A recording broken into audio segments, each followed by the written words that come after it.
চিলাপথাৰৰ Maduri পথাৰস্থিত CC সংৰক্ষিত বনাঞ্চলত অগ্নিকাণ্ড। চিলাপথাৰৰ মাদুৰী পথাৰস্থিত চিচি সংৰক্ষিত বনাঞ্চলত সংঘটিত হৈছে ভয়ানক অগ্নিকাণ্ডৰ ঘটনা। জ্বলি ছাৰখাৰ হ'ল বিস্তৃত এলেকা।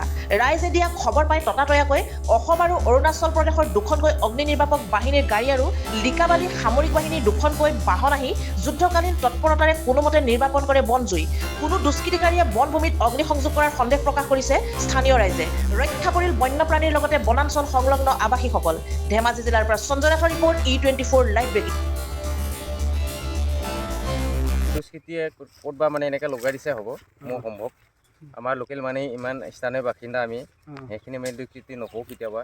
আমি প্ৰশাসনৰ লগত থাকোঁ, আৰ্মিৰ লগত থাকোঁ। আমি লগা এৰিয়া প্ৰায় মানে 1 হেক্টৰ এনেকৈ জ্বলি গ'লোঁ। এতিয়ালৈকে প্ৰশাসনৰ পৰা আহিছে মানে এনেকৈ আমাৰ অসম চৰকাৰৰ প্ৰশাসনৰ পৰা আহিছে মানে গাড়ী। অৰুণাচলৰ পৰা অহা নাই, আৰ্মি কেম্পৰ পৰা আহিছে। 11টা মান মোৰ সন্দেহ মানে 11টা মান সেইটো লাগিছে বুলি গম পাওঁ। কেলৈ প্ৰশাসনে একটা মই জানো ন, মানে মই যেতিয়া মানে 12টা 1টা 12:30 এনেকৈ সময়ত মই মানে গম পাইছোঁ মানে প্ৰশাসনৰ গাড়ী আহিছে বুলি। কিন্তু সেইটো মই জানো মানে ধৰ 5 হেক্টৰ মানে এইখিনি মানে জ্বলি গৈছে। মানে অকণমান আৰ্মি কেম্পত জ্বলে আৰু বিপদ হৈ গ'ল মানে।